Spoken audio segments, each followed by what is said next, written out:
нэр дэвшигчийн асуултанд хариулж байгаа хариултуудыг сонсож байгаад хуралд орж иж байна л да.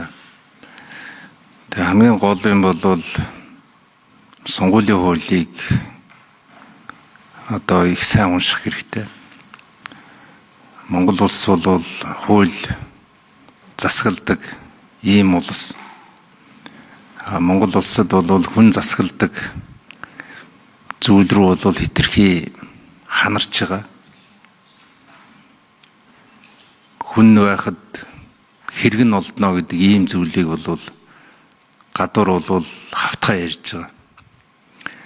Тэгэхээр бол сонгуулийн ерөнхий хорооны хамгийн гол утга учир бол Монголын ардчлалыг хамгаалах байна.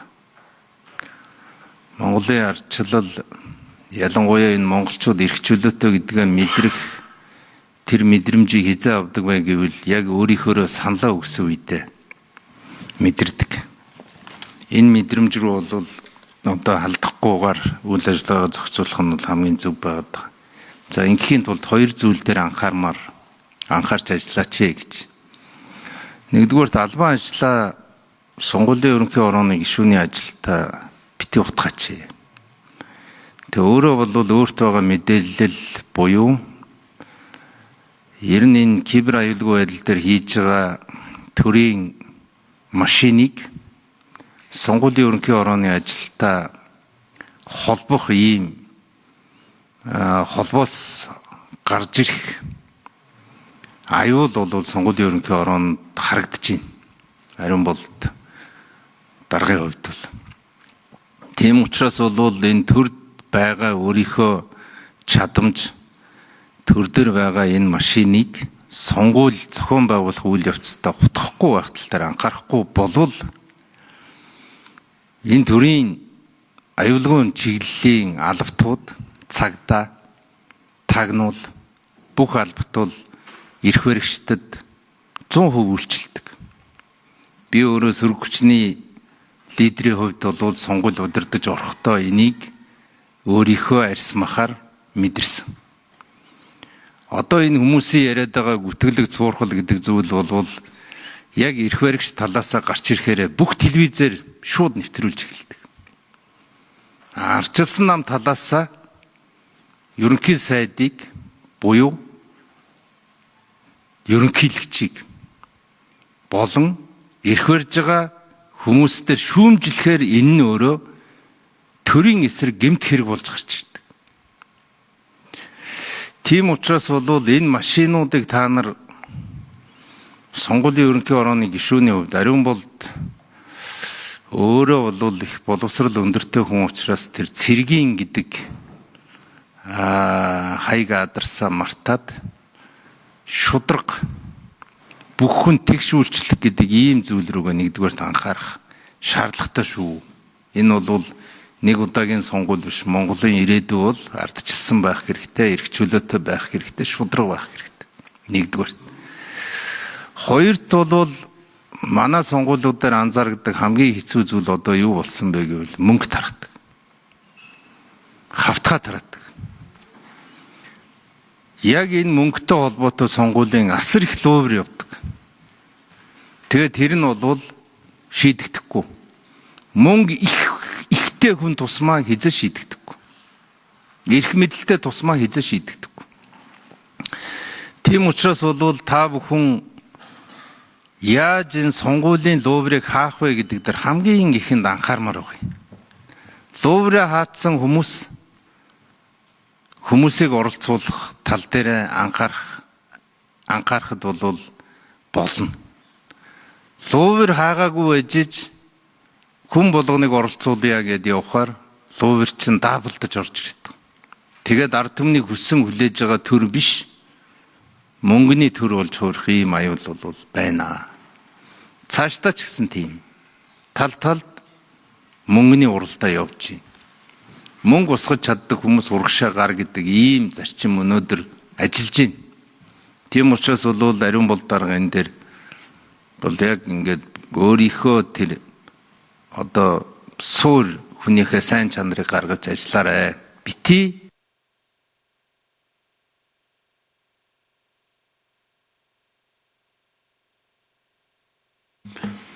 За ариун болд нэр дэвшиж захих зүйл байна. За сонгуулийн үйл ажиллагааг ямар нэгэн маргаангүй за бүрэн итгэлцэл бүрэн мэдээлэлд үндэслэн ил тод зохион байгуулах ёстой.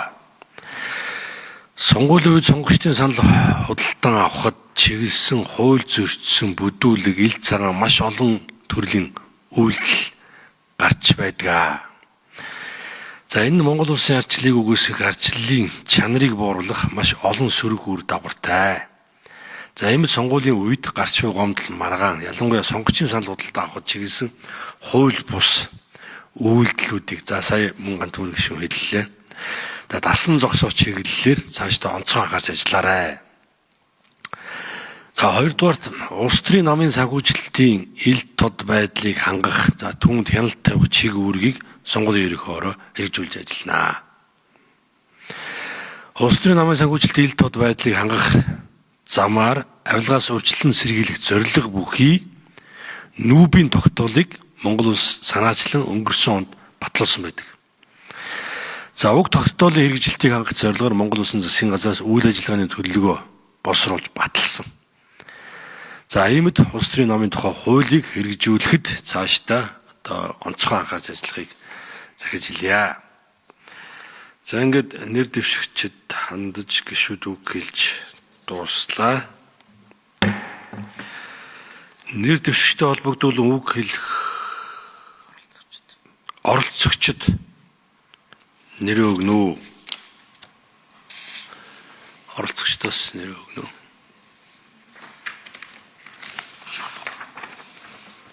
Тий урдаа байгаа төхөөрөмжн дээр дарчихад болно. Тийшээ суухгүй бол 6 руу. За тийшээ шилж суух юм биш үү? Хэдэн хүн байгаа лээ? Оролцогчоор Гүн чинь Мантга хатан.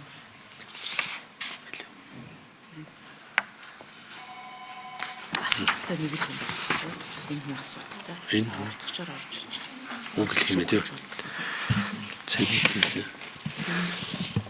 За оролцогч зэгмэдийн Мантга хатан үг хэлнэ. За оролцогчийн 6 номерын микрофоныг нээж өгнө.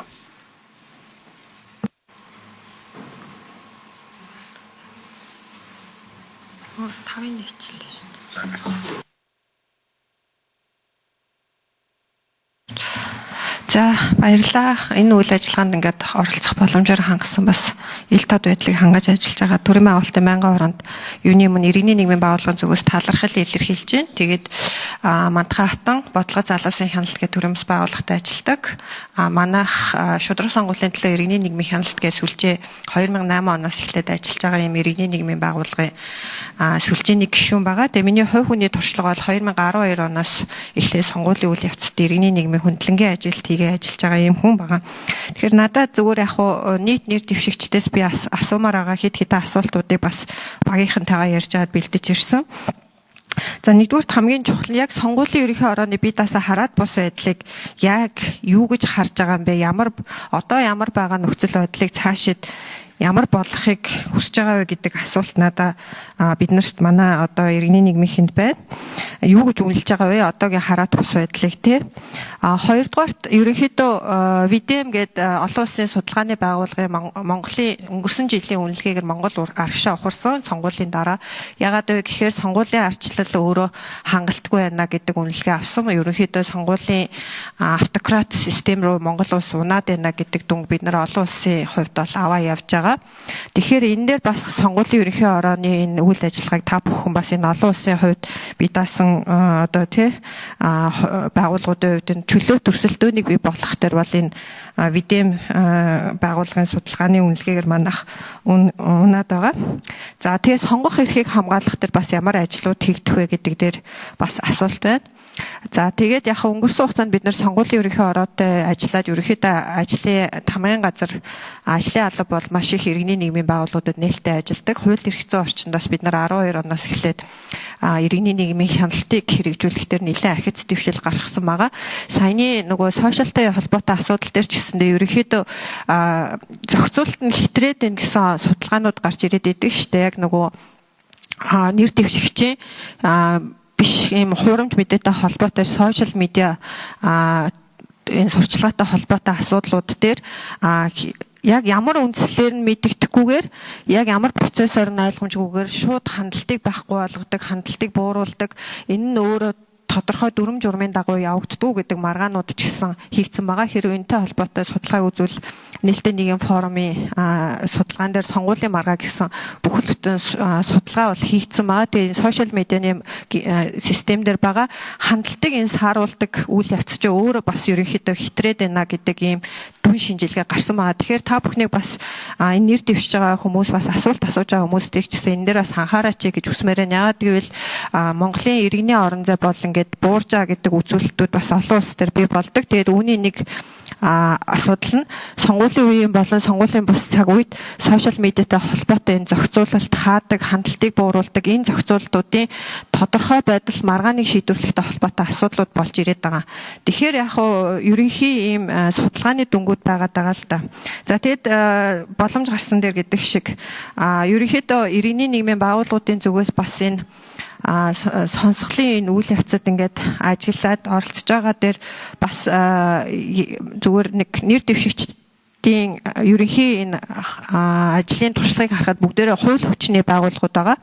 Тэгэхээр энэ хууль хүчний байгууллагуудын ерөнхий юм дүр зургууд бас байж байгаа нь өөрөө бас ямар одоо үр дагавартай байж болох вэ те сая тэгээд бас гişүүд хэлж байна л да энэ хууль хүчний ерөнхий ажилтдаг энэ туршлагатайгаа битээ хэлээрэ гэж хэлж байна л да.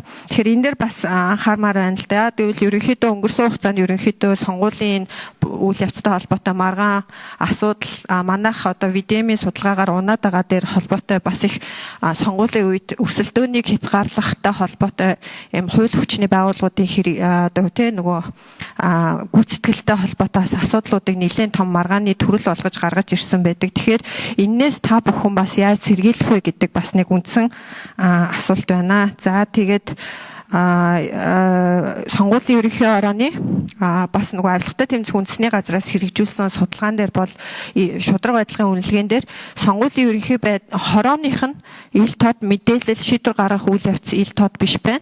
Харин тамийн газар болон ажлын алба бусад ингээд талууд илүү нээлттэй талуудтай ажиллаад байна гэдэг дүн гарсан байгаа.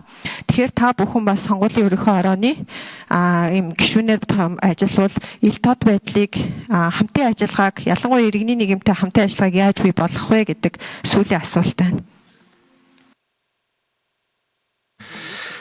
За оролцогч мандахад нэтгэвтэй оролцож байгаа талархал илэрхийлье. Гэхдээ одоо нөө хариулт өгөх боломжгүй шүү дэгээрээ та нөө асуултаа урьдчилж ирүүлсэн байх ёстой. За нэр дэвшигч сая оролцогч мандахадны тавьж байгаа асуултуудыг сонссон, анхааруулж захиж хэлж байгаа зүйлүүдийг сонслоо. За тийм учраас та хариултыг өөр хэлбэрээр өгч болно шүү.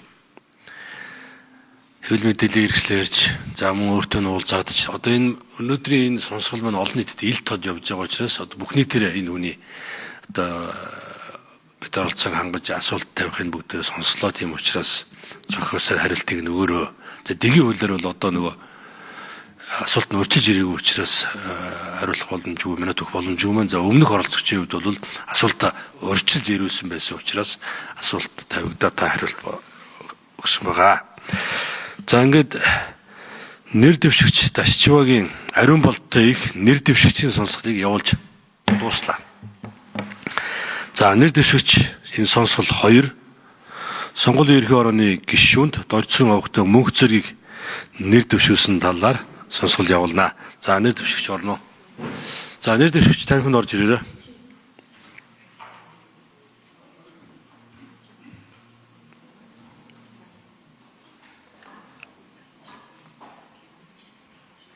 Нэр аль нь үрт явах бол. Тэр өөрийнх нь жоо. Тийм үү.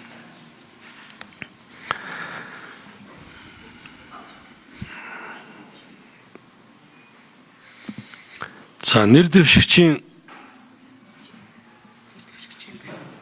танилцуулгыг улсын дэд шүүхийн тамгын газрын дарга Содон цэрэнгийн заяа дэлгэр уншиж танилцуулнаа. За 5 номерын микрофоныг нээж өгнө.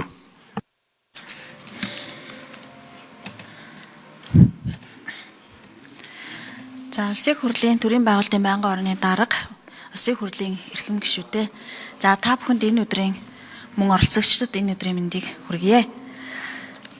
Сонгуулийн төв байгууллагын тоо хуулийн 4-р зүйлийн 4-2-т сонгуулийн ерөнхий хорооны гишүүний 2-ыг улсын дэд шүүх төрийн жинхэнэ албан хаагчдаас санал болгосноор томилно гэж заасан.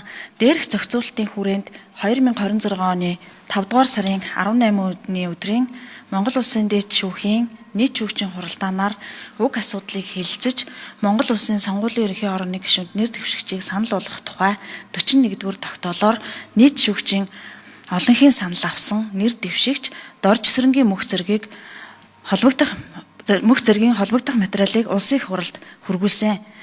За дорж эсрэнгийн мөх зэрэг нь компьютерийн техник хангамж эрх зүйч мэрэгжилтэй улсад 20 жил төрийн албанд 20 дахь жилдээ ажиллаж байна.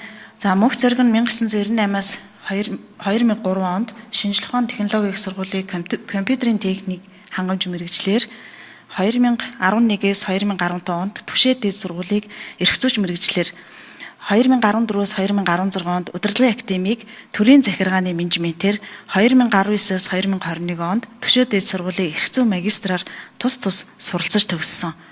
2003-аас 2007 онд Монгол Улсын дээд шүүхийн тамгын газар шинжээч референт, 2010-аас 2019 онд шүүх ерхий зүйлийн ажлын албанд референт, хэлтсийн дарга. За 2019-өөс 2022 онд Төв аймгийн шүүхийн тамгын газар дахлах мэргэжилтэн, тамгын газрын дарга. 2022 оноос шүүхийн сахилгын хорооны ажлын албаны даргаар ажиллаж байна. Монгол Улсын ерөнхийлөгчийн 2025 оны 21-р зарилгаар төрийн захиргааны тэргүүн түшимлийн төтгөр зэрэг твтэй төрийн жинхэнэ албаа агчим анхаарал тавьсанд баярлалаа. Сонгуулийн ерөнхий хорооны гишүүнд улсын дэд шүүхээс санал болгосон нэр дэвшигчийн танилцуулгыг хийсэн Монгол Улсын дэд шүүхийн тамгын газрын дарга Содон Цэрэнгийн Зайдлагэр.